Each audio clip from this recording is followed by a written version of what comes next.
ওকে তো পাওয়া গেছে, এখন কি করব?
কুত্তার বাচ্চা তুই!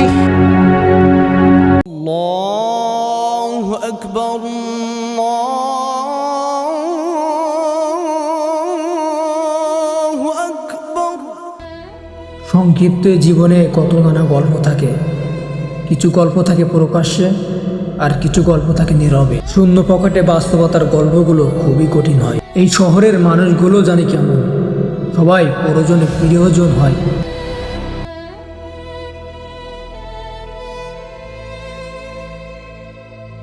বাবা সুলতান, তুই কেমন আছিস? ঢাকায় গেছিস তো 5 মাস হলো, কেন তোর টাকা পয়সা কিছু পাঠালি? এদিকে তোর মা অনেক অসুস্থ, চিকিৎসার জন্য অনেক টাকা প্রয়োজন।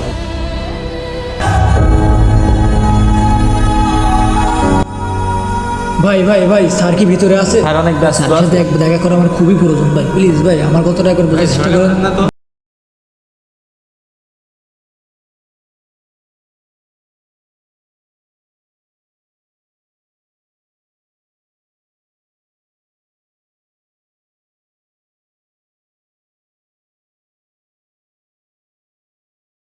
কিছু কাগজ বদলে দিতে পারে একটা মানুষের জীবন। বেশি কিছু থেকে আমি চাইনি, চেয়েছিলাম শুধু একটা মাত্র চাকরি। এই শিক্ষিত সমাজ আমাকে কি দিয়েছে?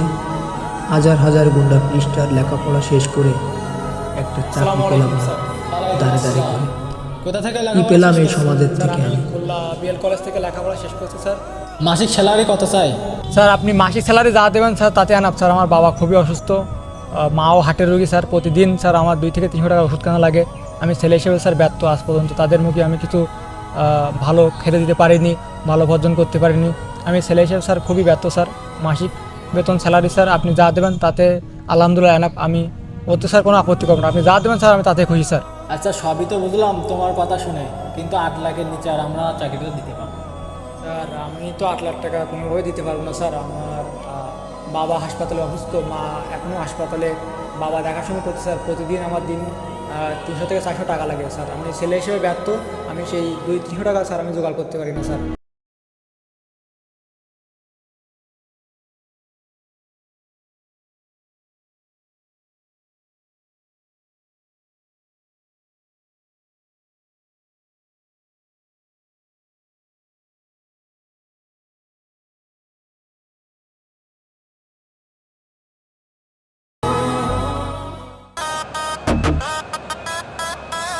আন্ডারওয়ার্ল্ডের এক গ্যাংস্টারের নাম হলো রকি ভাই।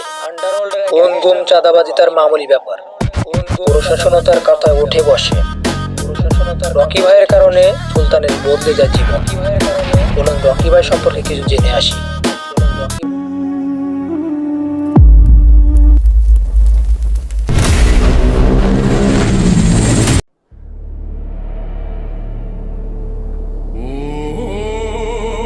এই শালা, এদিকে আয়। এই তোরে না বলছিলাম মাসের টাকাটা 2 দিন আগে দিবি? ভাই আমারটা হাফ করে দেন ভাই। আমার ডিকশনারিতে না কোনো মাফ নেই, দে শালা মাল দে।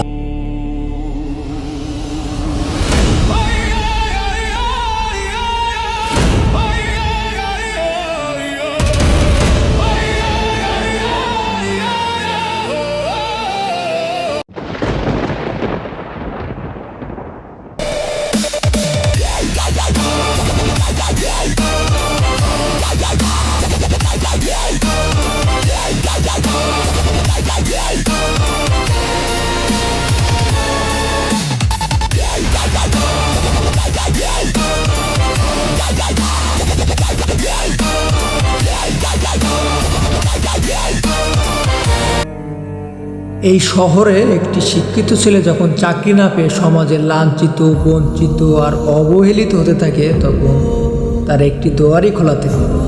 আর আমি সেটাই করতে যাচ্ছিলাম। তখন হঠাৎ দেখা হয় সেই রকি ভাইয়ের সাথে।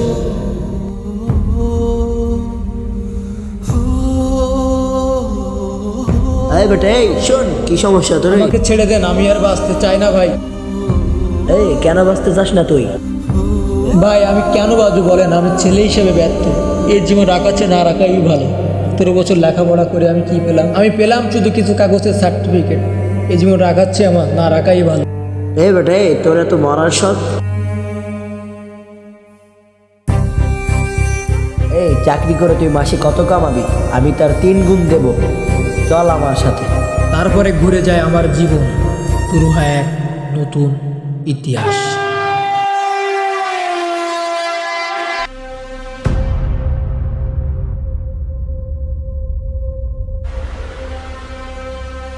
বল সুলতান, কি হয়েছে? কি সমস্যা? ভাই সাব্বিরের সাথে কি 500 কোটি টাকার ওই ডিলটা কি ফাইনাল করব? 500 কোটি টাকার ডিল ফাইনাল না করলে আমার ব্যবসা তো লস হয়ে যাবে। কিন্তু ভাই সমস্যা তো একটাই, ও তো আমাদের সাথে ডিল ফাইনাল করতে চাচ্ছে না। তাহলে ওকে উপরে পাঠিয়ে দে শালা।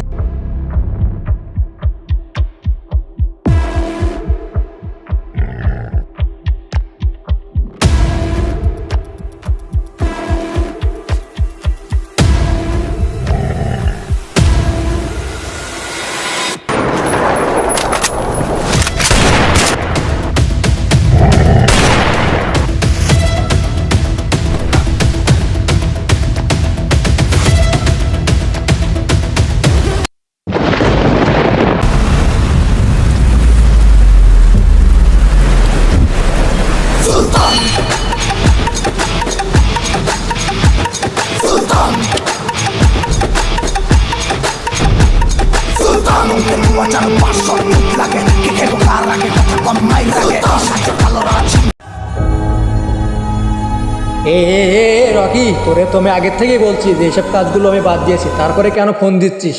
ফোন রাখ। মা মারা যাওয়ার আগে বারবার বলেছিল বাবা খারাপ কাজগুলো ছেড়ে দে। আমি মায়ের কথা রাখতে খারাপ কাজগুলো ছেড়ে দিই, কিন্তু রকি ভাই প্রতিশোধ নেওয়ার জন্য আমার বাবাকে হত্যা করে।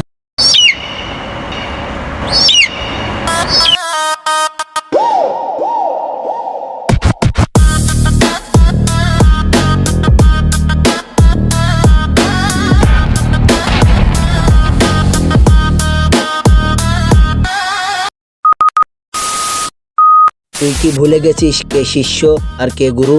মনে রাখিস, শুরু থেকেই আমি কিন্তু তোর গুরু।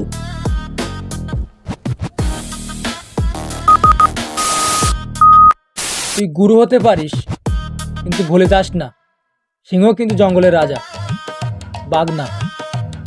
তোকে আমি 100 বার বলেছিলাম আমার বাবা মাকে ছেড়ে দে, কিন্তু তুই আমার কথা শুনলি নি। তোর একদিন